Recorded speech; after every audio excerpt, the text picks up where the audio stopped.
సమరం న్యూస్ ఛానల్కు స్వాగతం. ఈనాటి ముఖ్యాంశాలు: కృత్రిమ మేధలో ఏపీని అగ్రస్థానంలో నిలుపుదాం, ముఖ్యమంత్రి చంద్రబాబు. రైలు పట్టాలపై నెత్తుటి ధార, నూతన డీజీపీగా హరీష్ కుమార్ గుప్తా. బీసీ గురుకులాల్లో కంప్యూటర్ ల్యాబ్స్. హైకోర్టు అదనపు న్యాయమూర్తులుగా హరిహరనాథ శర్మ, లక్ష్మణరావు.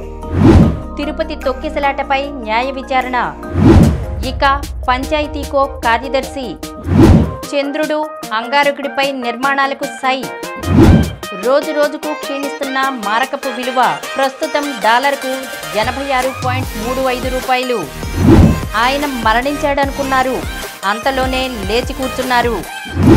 ఇంగ్లాండ్తో తొలి టీ20లో భారత్ ఘన విజయం. ఎసిడిటీ మందులు దీర్ఘకాలం వాడితే ఏం జరుగుతుంది? ఈరోజు వార్తలను చూద్దాం. కృత్రిమ మేధలో ఏపీని అగ్రస్థానంలో నిలుపుదాం, ముఖ్యమంత్రి చంద్రబాబు. రాష్ట్రంలో ఏర్పాటు చేయనున్న కృత్రిమ మేధ విశ్వవిద్యాలయం కోసం నియమించిన సలహా మండలిలో భాగస్వాములు కావాలని మైక్రోసాఫ్ట్ వ్యవస్థాపకుడు బిల్ మెలిందా గేట్స్ ఫౌండేషన్ స్థాపకుడు బిల్ గేట్స్ను ముఖ్యమంత్రి చంద్రబాబు ఆహ్వానించారు. సాంకేతిక పరిజ్ఞానం, విద్యలో ప్రపంచ పురోగతికి అనుగుణంగా ఏఐ పరిశోధన, అభివృద్ధిలో రాష్ట్రాన్ని అగ్రగామిగా నిలపడమే తమ ప్రధాన లక్ష్యమని సీఎం ఆయనతో చెప్పారు. రాష్ట్రంలో centre of excellence for health innovation and డయాగ్నోస్టిక్స్ని ఏర్పాటు చేయాలని సీఎం ప్రతిపాదించారు. అప్పట్లో 1995లో ఐటీ, ఇప్పుడు 2025లో ఏఐ అంటూ బిల్ గేట్స్తో గత సమావేశాన్ని, ప్రస్తుత భేటీని పోలుస్తూ ఎక్స్లో ఆయన పోస్ట్ చేశారు. ప్రపంచ దేశాల ఆర్థిక సదస్సు 3వ రోజున బిల్ గేట్స్తో సీఎం సమావేశమయ్యారు. పలు అంశాలపై చర్చించారు. బిల్ మెలిందా గేట్స్ ఫౌండేషన్ అమలు చేస్తున్న హెల్త్ డాష్బోర్డులు, సామాజిక కార్యక్రమాలను రాష్ట్రంలోనూ నిర్వహించాలని కోరారు. రైలు పట్టాలపై నెత్తుటి ధార. రైల్లో మంటలు చెలరేగాయన్న వదంతి మహారాష్ట్రలోని జల్గావ్ జిల్లాలో ఘోర ప్రమాదానికి దారితీసింది. దీనిలో 12 మంది ప్రాణాలు కోల్పోయారు, 15 మంది గాయపడ్డారు. ముంబైకి 400 కిలోమీటర్ల దూరంలోని మహేజీ పర్దాడే స్టేషన్ల మధ్య బుధవారం సాయంత్రం 4:45 సమయంలో ఈ ప్రమాదం చోటు చేసుకుంది. లక్నో ముంబై పుష్పక్ ఎక్స్ప్రెస్ రైల్లో మంటలు వచ్చాయని తొలుత కలకలం రేగింది. తమకు మంటలు అంటుకున్నాయనే ఆందోళనతో అలారం చైన్ను లాగి హడావుడిగా కిందకి దిగిన ప్రయాణికులు పక్కనున్న మరో ట్రాక్ పైకి చేరారు. అదే సమయంలో ఆ ట్రాక్పై గంటకు 130 నుండి 140 కిలోమీటర్ల వేగంతో దూసుకువస్తున్న 12627 బెంగళూరు న్యూఢిల్లీ కర్ణాటక ఎక్స్ప్రెస్ రైలు వారిని ఢీకొంది. దీంతో క్షణాల్లో ప్రాణాలు గాలిలో కలిసిపోయాయి. రైలు ఆగుతుండగా ప్రయాణికులు 2 వైపుల నుంచి కిందికి దూకారని, వారిలో అవతలి ట్రాక్ వైపు దిగిన వారు ప్రమాదానికి గురయ్యారని ప్రత్యక్ష సాక్షులు చెప్పారు. మలుపు ఉన్న ప్రాంతం కావడంతో కర్ణాటక ఎక్స్ప్రెస్కు దృశ్య స్పష్టత కొంత తక్కువగా ఉందని, బ్రేకులు వేసేందుకు సమయం సరిపోదని రైల్వే వర్గాలు తెలిపాయి. 2 రైళ్ల లోకో పైలట్లు అన్ని నిబంధనల్ని పాటించారని, ప్రమాదం జరగకుండా శక్తి మేరకు ప్రయత్నించారని స్పష్టం చేశాయి. చైన్ లాగడంతో పుష్పక్ ఎక్స్ప్రెస్ ఆగిందన్న విషయాన్ని తెలిపేలా ఫ్లాష్ లైట్ కూడా వేశారని తెలిపాయి. నూతన డీజీపీగా హరీష్ కుమార్ గుప్తా. ఆంధ్రప్రదేశ్ నూతన డీజీపీగా హరీష్ కుమార్ గుప్తా నియమితులయ్యే అవకాశం ఉంది. 1992 బ్యాచ్కి చెందిన ఆయన ప్రస్తుతం విజిలెన్స్ అండ్ ఎన్ఫోర్స్మెంట్ విభాగం డైరెక్టర్ జనరల్గా బాధ్యతలు నిర్వహిస్తున్నారు. ఈ నెల 31న ప్రస్తుత డీజీపీ సిహెచ్ ద్వారకా తిరుమలరావు పదవీ విరమణ చేయనున్న నేపథ్యంలో హరీష్ కుమార్ గుప్తాను డీజీపీగా నియమించనున్నట్లు సమాచారం. తిరుమలరావు ప్రస్తుతం ఆర్టీసీ ఎండీగా పూర్తి అదనపు బాధ్యతలు నిర్వహిస్తున్నారు. పదవీ విరమణ తర్వాత ఆయన్ను ఆ పోస్టులో కొనసాగించే అవకాశం ఉంది. సార్వత్రిక ఎన్నికల సమయంలో హరీష్ గుప్తాను ఎన్నికల సంఘం డీజీపీగా నియమించింది. దీంతో కొన్ని రోజుల పాటు ఆయన ఆ పోస్టులో కొనసాగారు. కూటమి అధికారంలోకి వచ్చాక తిరుమలరావును డీజీపీగా నియమించింది. ఆయన పదవీ విరమణ చేశాక సీనియారిటీ జాబితాలో 1991 బ్యాచ్కి చెందిన అగ్నిమాపక శాఖ డైరెక్టర్ జనరల్ మాదిరెడ్డి ప్రతాప్ మొదటి స్థానంలో ఉంటారు. హరీష్ గుప్తా రెండో స్థానంలో ఉన్నారు. బీసీ గురుకులాల్లో కంప్యూటర్ ల్యాబ్స్. నేటి పోటీ ప్రపంచంలో కంప్యూటర్పై అవగాహన తప్పనిసరిగా మారింది. ఉన్నత చదువులు తడబడకుండా సాగాలన్నా, ఆపై ఉపాధి రంగంలో నెగ్గుకు రావాలన్నా ప్రాథమిక స్థాయిలోనే డిజిటల్ విద్య, కంప్యూటర్పై సాంకేతిక నైపుణ్యాన్ని అందిపుచ్చుకోవాల్సి ఉంది. బీసీ గురుకులాల్లోని విద్యార్థులను ఈ దిశగా సిద్ధం చేస్తున్న రాష్ట్ర ప్రభుత్వం పాఠశాల స్థాయి నుంచే సాంకేతిక శిక్షణ అందిస్తోంది. రాష్ట్ర వ్యాప్తంగా 107 గురుకులాలు ఉండగా ఇప్పటికే 25 చోట్ల కంప్యూటర్ ల్యాబ్స్ను అందుబాటులోకి తెచ్చింది. మరో 22 చోట్ల ఏర్పాటు చేసేందుకు అధికారులు టెండర్ల ప్రక్రియ పూర్తి చేశారు. ఏప్రిల్ నాటికి ఇక్కడ కూడా కంప్యూటర్ ల్యాబ్స్ సమకూరనున్నాయి. కనీసం 300 మంది విద్యార్థులు ఉన్న ల్యాబ్ ఏర్పాటుకు భవన వసతి కలిగిన గురుకులాలకు మొదటి విడతలో ప్రాధాన్యమిచ్చారు. ప్రతి ల్యాబ్లో 25 కంప్యూటర్లు, 1 ప్రింటర్ ఉంటాయి. వీటి కొనుగోలుకు 22 లక్షల రూపాయల చొప్పున వెచ్చించారు. మొత్తంగా ప్రభుత్వం 10 కోట్ల రూపాయలు ఖర్చు చేసింది. వచ్చే ఏడాది బడ్జెట్ కేటాయింపులను బట్టి మరికొన్ని చోట్ల అందుబాటులోకి తేనున్నారు. హైకోర్టు అదనపు న్యాయమూర్తులుగా హరిహరనాథ శర్మ, లక్ష్మణరావు. రాష్ట్ర హైకోర్టుకు 2 అదనపు న్యాయమూర్తులు నియమితులయ్యారు. అవధానం హరిహరనాథ శర్మ, డాక్టర్ యడవల్లి లక్ష్మణరావుల నియామకానికి రాష్ట్రపతి ద్రౌపది ముర్ము బుధవారం ఆమోదముద్ర వేశారు. ఈ మేరకు కేంద్ర న్యాయశాఖ నోటిఫికేషన్ జారీ చేసింది. వీరు 2 ఏళ్ల పాటు అదనపు న్యాయమూర్తులుగా కొనసాగి తర్వాత శాశ్వత న్యాయమూర్తులుగా నియమితులవుతారు. వీరితో హైకోర్టు ప్రధాన న్యాయమూర్తి జస్టిస్ ధీరజ్ సింగ్ ఠాకూర్ శుక్రవారం ప్రమాణం చేయించే అవకాశం ఉంది. 37 మంది న్యాయమూర్తులు ఉండాల్సిన హైకోర్టులో ప్రస్తుతం 28 మందే ఉన్నారు. వీరి నియామకంతో న్యాయమూర్తుల సంఖ్య 30కి చేరుతుంది. తిరుపతి తొక్కిసలాటపై న్యాయ విచారణ. వైకుంఠ ఏకాదశి టోకెన్ల పంపిణీ సందర్భంగా తిరుపతి పద్మావతి పార్క్ వద్ద చోటు చేసుకున్న తొక్కిసలాటపై రాష్ట్ర ప్రభుత్వం న్యాయ విచారణకు ఉపక్రమించింది. హైకోర్టు విశ్రాంత న్యాయమూర్తి జస్టిస్ ఎం సత్యనారాయణమూర్తిని విచారణ కమిషన్గా నియమించింది. సివిల్ కోర్టుకు ఉన్న అధికారాల్ని ఈ కమిషన్కు దఖలుపరిచింది. విచారణ నిమిత్తం ఎవరికైనా సమన్లు జారీ చేసే అధికారాన్ని కల్పించింది. ఏ అంశాలపై విచారించాలో కూడా పేర్కొంది. బాధ్యతలు చేపట్టినప్పటి నుంచి 6 నెలల్లోగా విచారణ పూర్తి చేసి ప్రభుత్వానికి నివేదిక సమర్పించాలని నిర్దేశించింది. ఈ మేరకు ప్రభుత్వ ప్రధాన కార్యదర్శి కె విజయానంద్ బుధవారం ఉత్తర్వులు జారీ చేశారు. ఇక పంచాయతీకో కార్యదర్శి. కొత్త ఆర్థిక సంవత్సరం నుంచి రాష్ట్రంలో పంచాయతీకో కార్యదర్శిని నియమించే విధానాన్ని కూటమి ప్రభుత్వం తీసుకురానుంది. ప్రస్తుతం అమల్లో ఉన్న 2-3 పంచాయతీలకు కార్యదర్శి ఉండే క్లస్టర్ విధానం రద్దు కానుంది. పంచాయతీ నిధుల వ్యయంలో దుబారాను నిరోధించేలా ప్రత్యేక మార్గదర్శకాలు జారీ కానున్నాయి. వివిధ పద్దుల కింద పంచాయతీలకు వచ్చే ఆదాయంలో 1/3 వంతు మాత్రమే సిబ్బంది జీతాలు, ఇతర నిర్వహణకు ఖర్చు చేయాలి. మిగతా నిధులను ప్రజలకు సౌకర్యాలు కల్పించేందుకు, అభివృద్ధి పనులకు వెచ్చించాలి. గత ప్రభుత్వం ప్రవేశపెట్టి అమలు చేసిన పంచాయతీ క్లస్టర్ వ్యవస్థతో నెలకొన్న గందరగోళ పరిస్థితికి కూటమి ప్రభుత్వం తెరదించాలని నిర్ణయించింది. చంద్రుడు అంగారకుడిపై నిర్మాణాలకు సై. చంద్రుడు అంగారకుడిపై నిర్మాణాలకు ఐఐటి మద్రాస్ సిద్ధమవుతోంది.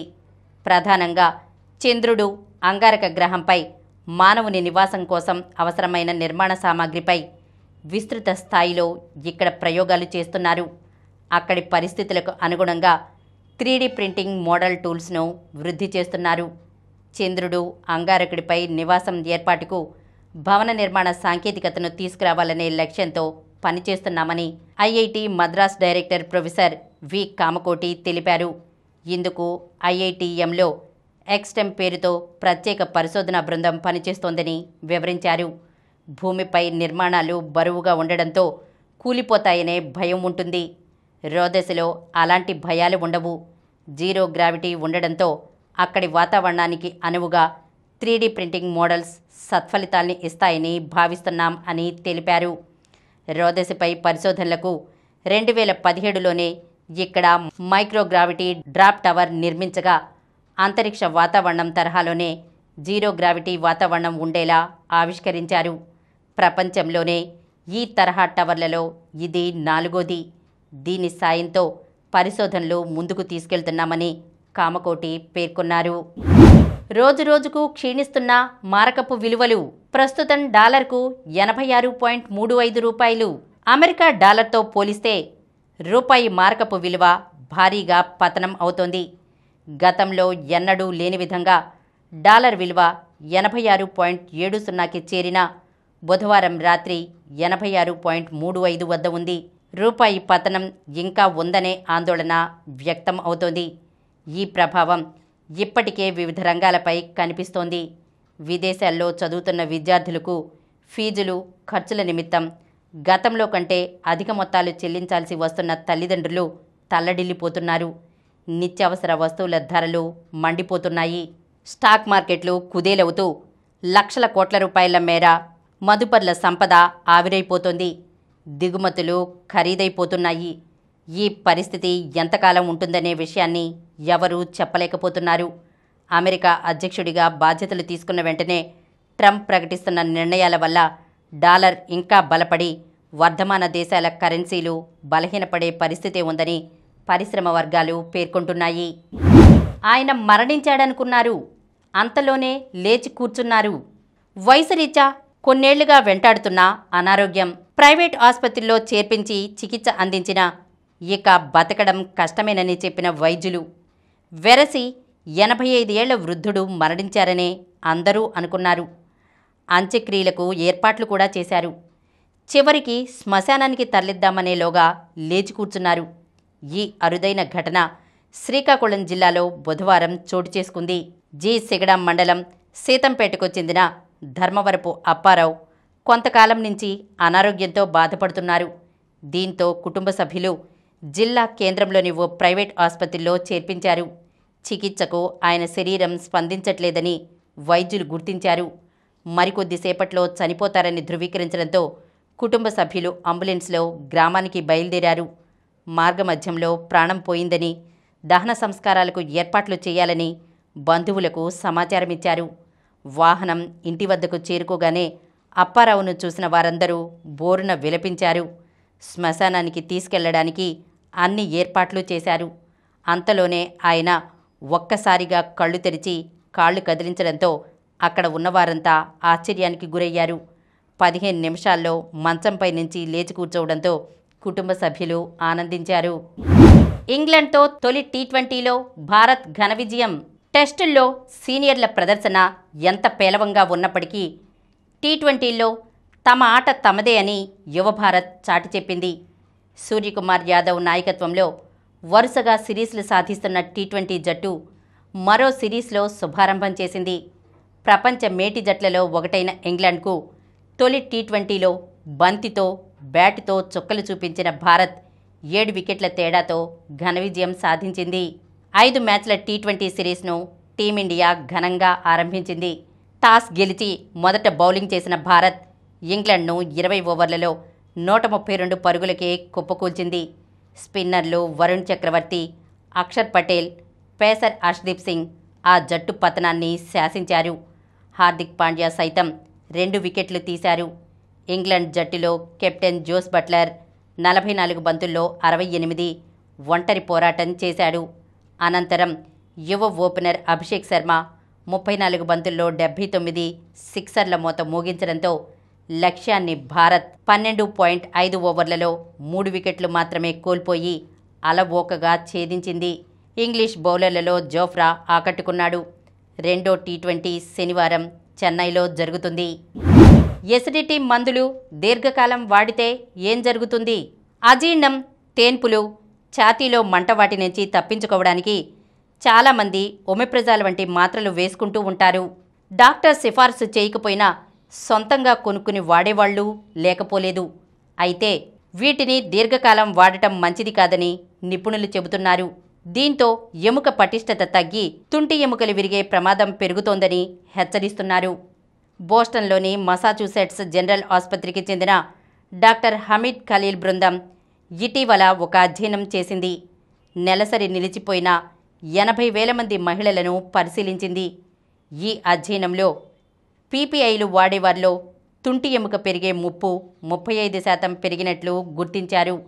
ఈ మందులను ఆపేస్తే ఎముక విరిగే ముప్పు 2 ఏళ్లలోపే మామూలు స్థాయికి చేరుకుంటోంది కూడా. అందువల్ల అసిడిటీ మందులు మోతాదును మించి వాడకుండా ఉండటం మంచిది. ఇప్పుడు కొన్ని సంక్షిప్త వార్తలను చూద్దాం. రెరా అప్పిలేట్ ట్రైబ్యునల్లో 14 కొత్త పోస్టుల మంజూరు. ఆంధ్రప్రదేశ్ స్థిరాస్తి వ్యాపార ప్రాధికార సంస్థలోని అప్పిలేట్ ట్రైబ్యునల్కు 14 కొత్త పోస్టులను ప్రభుత్వం మంజూరు చేసింది. హర్ష్దీప్ భారత నంబర్ 1.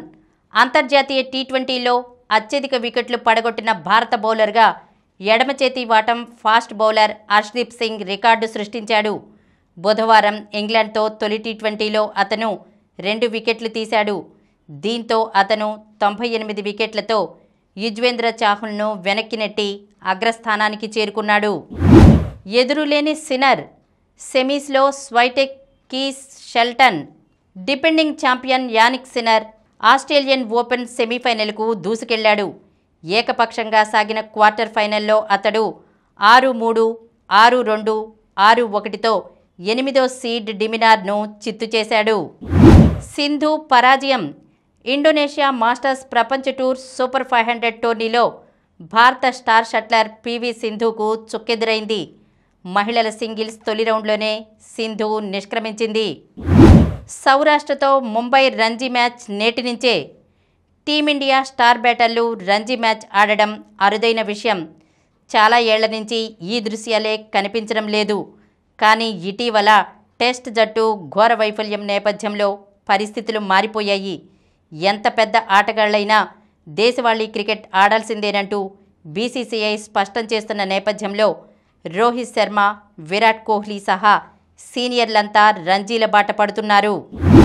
మరిన్ని వార్తా విశేషాలతో రేపటి సమరం న్యూస్ ఛానల్లో మళ్ళీ కలుద్దాం.